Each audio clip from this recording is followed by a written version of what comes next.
आपके सामने कोई दुश्मन नहीं है, जब आपके सामने कोई खतरा नहीं है, आपके सामने से सारे संकट टल चुके हैं, सारी विपत्ति आपसे दूर हो गई हैं, खुशहाली के जीवन है, हरियाली का जीवन है, आशीषमान जीवन है, आपके सारे दुख दर्द आपसे दूर हो चुके हैं, हर एक परेशानी आपको छोड़कर चली गई है। इसके आगे जो भी जीवन है आपका सुखदायक है, आरामदायक है। अपने चारों ओर आपने सुरक्षा को प्राप्त किया है, अपने चारों ओर आपने शांति को प्राप्त किया है, अपने चारों ओर आपने बरकतों को प्राप्त किया है, अपने चारों ओर आपने हरियाली को देखा है, अपने चारों ओर सिर्फ आप उपज को देखते हैं। आपके चारों ओर की जो हालत और मौसम है वो सुहावनी है, वो मनभावनी है। आपके जीवन इस प्रकार से एक आरामदायक स्थिति में पहुंच जाती हैं। आपकी मन कैसी होती है, आपकी सोच कैसी होती है, कैसे विचारों को ले हुए आप अपने जीवन को आगे बढ़ाते हैं, कैसे कदम आप लेते हैं और आगे क्या करना चाहते हैं। आपके सामने करने के लिए क्या कुछ अच्छा और भला दिखाई पड़ता है, या फिर बुरी सोच प्रवेश करती है, दुष्टता प्रवेश करती है, पाप प्रवेश करती है।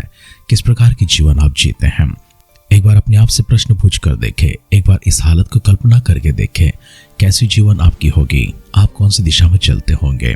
कि आपका जीवन इससे पहले जैसा था उससे भिन्न होगा।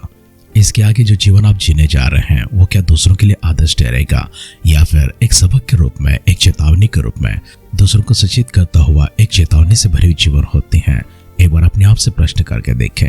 इस्राएलियों के साथ में जो यात्रा चल रही है, मूसा जी व्यवस्था के विवरण की बातें दे रहे हैं, उन सारी बातों के पास पहुंचने से पहले हम एक और बार इस प्रश्न को प्रभु के सानिध्य में लेकर जाएंगे। हमारे भविष्य के जीवन परमेश्वर सुखदायक बनाते हुए, आशीषमान बनाते हुए और सबसे बढ़कर परमेश्वर अपनी दिशा में रखने के लिए, अपने कदमों में रखने के लिए, अपने वचनों की आड़ में चलाने के लिए, खुदावंद अपनी इच्छा के अनुसार हम सबों को बनाने के लिए, हम ना तो दाएं और ना तो उनके मार्ग से बाएं हटते हुए, हम उन्हीं की राह पर चलते हुए उनकी महिमा योग्य और स्वर्गराज पहुंचने योग्य, स्वर्ग में अनंत जीवन को प्राप्त करने योग्य और स्वर्ग में परमेश्वर के धन को, उनकी महिमा को प्राप्त करने योग्य एक अद्भुत आशीषमान जीवन हम लोग प्राप्त करने हेतु आए मिलकर परमेश्वर से प्रार्थना करते हैं। हमारे कदमों को अपनी दिशा में चलाते हुए हम सबों की जीवन परमेश्वर आप चाहते हैं कि वो आपकी इच्छा के मुताबिक हो, और इसलिए परमेश्वर अपनी पवित्र आत्मा को हमारे लिए भेजते हुए, पवित्र आत्मा को हमारे देहों को अपने मंदिर के निवास स्थान बनाते हुए, हमारे भीतर रखते हुए, परमेश्वर हमारी अगुवाई करते हुए, हमसे बातें करते हुए, हमें चलाते हुए, हमें सांत्वना देते हुए, हमारे सारे दुख दर्दों को बिठाते हुए, हमारे सारे आंसुओं को भी पहुँचते हुए, अपने सीने से लगाकर परमेश्वर आप हम सबों को प्रभु प्यार करते हुए, आपके संतान के रूप में स्वीकार करते हुए, आपकी स्वर की धन, स्वर की महिमा के लिए हम सबों को जिस प्रकार की राह पर परमेश्वर आप हमें चला रहे हैं उसके लिए आपको शुक्र अदा करते हैं, आपकी आदर सम्मान करते हैं, महिमा गौरव करते हैं। एक अद्भुत सा घड़ी प्रभु जी जो नए दिन के रूप में आपने हम सबको प्रदान किया है, और इन सबसे बढ़कर प्रभु जी भोर को तड़के होते हुए आपके दिव्य सानिध्य में आने का सौभाग्य भी दिया है, आपके वचनों को ध्यान करने का, आपके राह पर प्रभु जी चलने का, हमारे जीवनों को प्रभु जी आपकी इच्छा के मुताबिक प्रभु जी बनाने का एक सौभाग्य जो आपने हमें प्रदान किया है, उसके लिए धन्यवाद करते हैं। हमारे वर्तमान का दिन और आगे का भविष्य आपकी दृष्टि में लेकर आते हैं। अपने वचनों से बातें कीजिए, हमें सिद्धि कीजिए, हमारे सारे परिजनों को अपनी सामर्थ से भरिए, अपनी तंदुरुस्ती से भरने के लिए दुआ करते हैं। उनके देह की सारी कमजोरी को मिटा दीजिए, मन की सारी चिंताओं को हटा दीजिए, जीवन के संघर्ष में साथ दीजिए, उलझनों को हटा दीजिए, और परमेश्वर आध्यात्मिक रूप से मुझे सारे बंधनों को तोड़कर उन्हें स्वतंत्र करते हुए शारीरिक हो, मानसिक हो, पारिवारिक हो, सामाजिक हो, आध्यात्मिक हो, प्रभु जी हर प्रकार की उन्नति प्रदान करने के लिए दुआ करते हैं। छोटे बच्चों से लेकर भाई बहनों से लेकर माता पिताओं से लेकर बुजुर्गों तक आपकी दृष्टि में लेकर आते हैं। हर एक जन को छूने के लिए प्रभु जी, उनकी सारी आमदनियों को छूने के लिए, उनके घर के भंडारों को छूने के लिए, उनके सेहतों को छूने के लिए, उनके जीवन की हर स्थिति को छूने के लिए आपसे नम्र निवेदन करते हैं। प्रार्थना प्रभु जी आपने सुनकर हम सबों को उत्तर देने के लिए धन्यवाद करते हुए हमारे उद्धारकर्ता प्रभु यीशु मसीह के नाम से हमारी इस प्रार्थना को मांगते हैं। सुन कबूल कर पिता, आमेन, आमेन, आमेन। आध्यात्मिक जीवन की दैनिक खुराक सुन रहे हमारे सारे प्रिय श्रोताओं को, परमेश्वर के प्रिय भक्त गणों को प्रभु यीशु मसीह के नाम में प्यार भरा जय मसीह की सुप्रभातम और सुबोधन कहते हुए हम सबका मनपसंद ध्यान केंद्र आध्यात्मिक जीवन के दैनिक खुराक में और इस नए दिन में आप सबका स्वागत करते हैं। हमारी अध्ययन व्यवस्था विवरण की किताब 7वें अध्याय में चल रही है। आइए उसका पहला वचन से पढ़ते हुए हमारे ध्यान को आगे बढ़ाएंगे।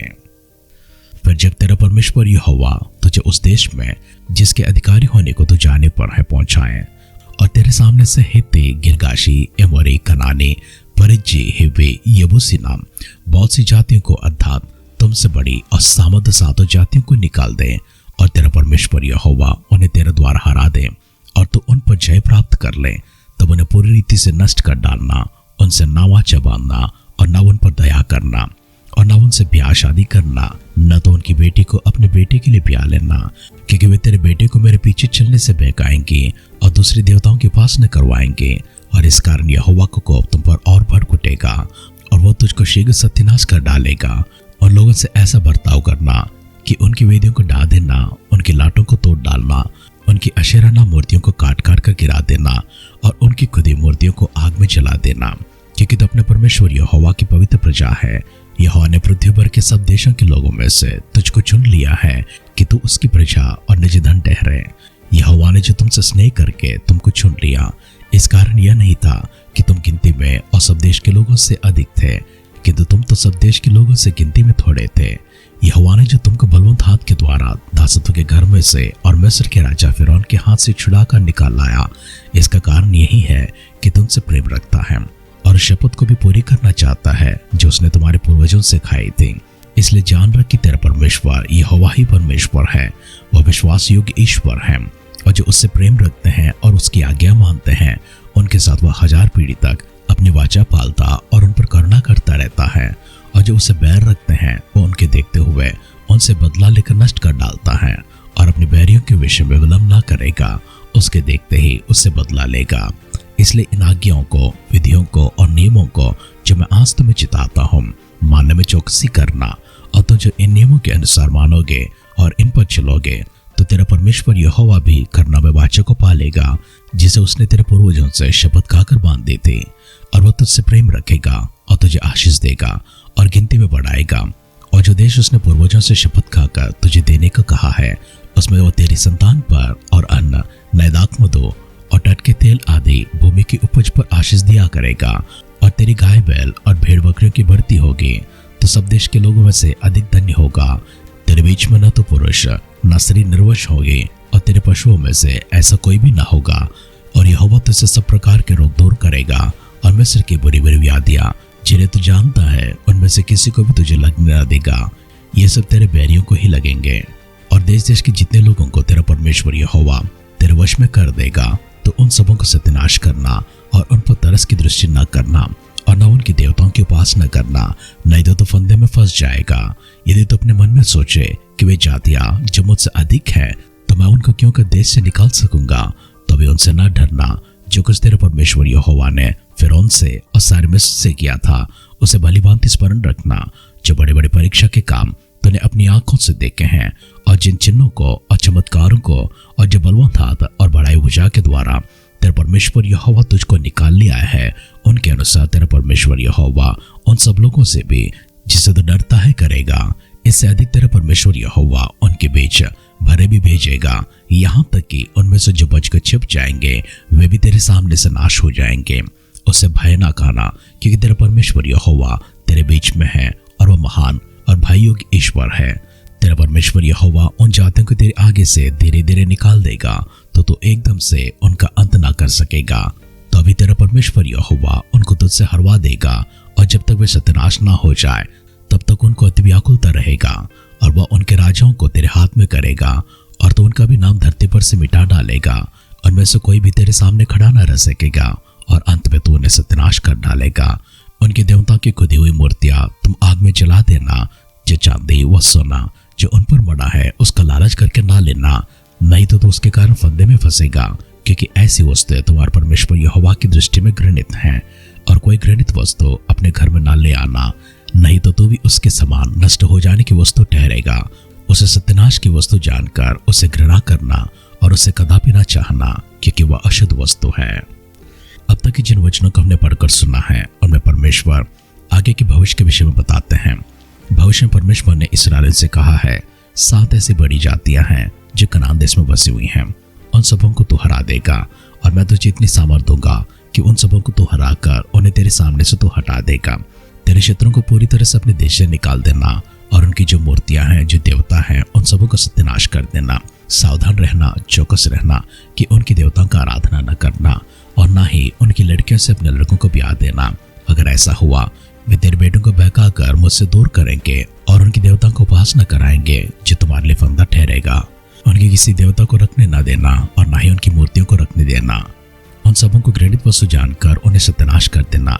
अगर तूने उनमें से किसी चीज का लालच करके अपने पास रख लिया है, तो तेरा परमेश्वर यहोवा तुझे भी उस घृणित चीज के समान देखेगा और उसके समान तुझे भी नष्ट कर देगा। इसलिए चौकस रहना, जब सारी उपज तेरे पास आए, सारी बरकतें तेरे पास आए, अन्न तेरे पास आए, तेरे गाय बैल और भेड़ बकरियां सब आशीषित हो, तेरे संतान आशीषित हो, तेरे बेटे हो सकते हैं, बेटियां हो सकते हैं, इसराइल में से कोई पुरुष या स्त्री निर्वंश नहीं रहेंगे। ऐसे समय में तो अपने जीवन की रखवाली करना, अपने मन की रखवाली करना, तो भटक न जाना, परमेश्वर से दूर न हो जाना, उनके नियमों से दूर न हो जाना और अपने लाश न लेकर आना। परमेश्वर चाहते हैं सदा के लिए वाचा जो परमेश्वर ने तुमसे बांधी है, तुम्हारे पूर्वजों से शपथ खाई है। परमेश्वर ने यहाँ तक भी कहा है, तुमको परमेश्वर अपने निज भाग के रूप में, अपने जिधन के रूप में इसलिए नहीं चुना क्योंकि तुम संख्या में बड़े हो, वैसे तुम सब देश के लोगों में से संख्या में छोटे हो। परमेश्वर ने तुमको इसलिए चुना है क्योंकि वह तुमसे प्रेम रखता है, और परमेश्वर ने तुमको इसलिए चुना है क्योंकि तुम्हारे पूर्वजों से उसने जो शपथ खाई है उसको निभाता है। इसी कारण से परमेश्वर तुम्हें अपने निजधन के रूप में, अपने संतान के रूप में चुना है। तुम्हें कोई योग्यता नहीं है, कोई खूबी नहीं है, कोई ऐसी काबिलियत नहीं है, वरन परमेश्वर का प्रेम है और उनकी बड़प्पन है, उनकी महानता है। परमेश्वर के प्रिय भक्तगणों और उनके वचन सुन रहे हमारे सारे प्रिय श्रोताओं, परमेश्वर आपको इसलिए चुना है क्योंकि परमेश्वर आपसे प्रेम रखते हैं। आप परमेश्वर की दृष्टि में अनमोल रत्न है। अपने आप को खुदावंद के हाथों में लेकर जाए। कोई खूबी आपके अंदर नहीं है, कोई बड़प्पन आपके अंदर नहीं है, कोई काबिलियत आपके अंदर नहीं है, कोई योग्यता आपके अंदर नहीं है। अगर कोई योग्यता है, उसे परमेश्वर का प्रेम है जो आपकी ओर खींचा जाता है और आपको अपने संतान के रूप में स्वीकार करने के लिए परमेश्वर सिद्ध होते हैं। आप अपने आप को समर्पण करते हैं, खुदा के संतान होकर, उनकी उपज ठहरकर, उनके निज भाग ठहरकर, उनका निज धन ठहरकर परमेश्वर की आशीषों को प्राप्त करते हुए इस संसार में उनके गवाह बनने के लिए, दूसरों के सामने उनका आदर्श बनने के लिए अपने जीवन को समर्पण करते हैं। खुदा की इच्छा पर हमारी जीवन हो, इसलिए प्रभु के हाथों में अपने आप को समर्पण करते हुए उनकी अगुवाई में हम संभाले जाने के लिए, रूपांतरित किए जाने के लिए आए मिलकर एक और बात दुआ करते हैं। अपनी असीमित और अपार प्रेम के संग प्रभु जी हमारे पास आए हैं। एक और बार प्रभु जी आपने साबित किया है योग्यता हमारे अंदर नहीं है, योग्यता आपकी है और आपकी प्रेम है। शुक्र अदा करते हैं अनुग्रहकारी पिता परमेश्वर, धन्यवाद करते हैं, आभार प्रकट करते हैं दयालु और करुणामय परमेश्वर, आपकी महिमा करते हैं, उपासना करते हैं। भाग्यवान हम हैं परमेश्वर जो आपने हम सबको चुना है। भाग्यवान हम हैं प्रभु जी जिनको परमेश्वर आपने प्रेम किया है। शुक्र अदा करते हैं, गौरव करते हैं, आपकी उपासना करते हैं, अपने जीवनों को पूरी तरह से आपकी दृष्टि में लेकर आते हैं। आगे की हमारी भविष्य को अपनी इच्छा के अनुसार चलाने के लिए दुआ करते हैं। हमारे सारे कमजोरियों को, बीमारों को प्रभु मिठाकर, हमारे सारे दुखों को दूर कर प्रभु, हमारे सारे संकटों से प्रभु हम आजाद करते हुए आपके स्वर्गीय धन के साथ प्रभु जी आप जो आशीष देने उसके लिए शुक्र अदा करते हैं। पवित्र आत्मा का अभिषेक प्रभु हमारे ऊपर रखते हुए हमेशा प्रभु जी अपनी निगरानी में, अपनी अगुवाई में चलाने के लिए प्रार्थना करते हैं। हमें विशेष तौर से परमेश्वर आपकी दिव्य सामर्थ से भरते हुए प्रभु जी आपके वचनों के आधार पर प्रभु जी हम सब लोग स्थिर हो, खड़े हो, इस प्रकार से हमारे जीवनों को बनाते हुए स्वर्ग के प्रभु जी उस राज के लिए हम बाट जोते हुए प्रभु जी अपने आप को सिद्ध करने हेतु आपने हम सबों को फिर से एक बार अपनी वाचा से बांधा है। धन्यवाद करते हैं, आभार प्रकट करते हैं। प्रभु यीशु मसीह के बादलों के आगमन विलंब होती हैं। कल सुबह फिर से एक बार प्रभु जी से जो उनकी संख्या में हम जुड़े जाए और साथ ही साथ प्रभु जी आपके दिव्य सानिध्य में आपकी उपासना करने वाले आपके भक्तों की प्रभु जी आपके संतानों की संख्या में जुड़े जाए। दुआओं को प्रभु जी आपने सुना है। अगर इस प्रकार ना हुआ प्रभु यीशु मसीह के बादलों के आगमन में हम सबको शामिल करने के लिए प्रार्थना करते हुए हमारे उद्धारकर्ता प्रभु यीशु मसीह के नाम से हमारी इस प्रार्थना को मांगते हैं। सुना कबूल कर पिता, आमेन, आमेन, आमेन। परमेश्वर की विधियों के अनुसार आप चलते हो, उनकी आज्ञाओं को पालन करते हो, उनके सारे नियमों को मानकर चलते हो, आप दूसरों के सामने आदर्श ठहरोगे और आपका आदर्श में जीवन एक गवाह के रूप में उस परमेश्वर की महिमा करते हुए दूसरों को उनकी राह पर चलाने के लिए आपके कदम चिन्ह उनके मार्गदर्शक ठहरेंगे। अगर आप परमेश्वर की इच्छाओं के साथ न चलते हुए उनके विरोध करते हैं, उनकी विधियों के विरोध में चलते हैं, आपका जीवन दूसरों के सामने एक नमूना ठहरेगा और यह नमूना एक सबक के रूप में ठहरेगा और यह सबक आपको अपमान लेकर आएगी और आपकी जीवन हमेशा दूसरों के सामने अपमानजनक रहेगी। प्रभु चाहते हैं कि आपका जीवन आदर्श बने, दूसरों को चेतावनी देता हुआ, सचेत करता हुआ एक सबक के रूप में, नमूना के रूप में ना रहे। हमारी से दुआ कामना के साथ आज के ध्यान के बाद समाप्त करते हैं। आप सुनते रहिए, सुनाते रहिए आध्यात्मिक जीवन की दैनिक खुराक। कल फिर मिलेंगे। अपना ख्याल रखिए, अपनों को ख्याल रखिए, दूसरों का भी ख्याल रखिए। God bless you.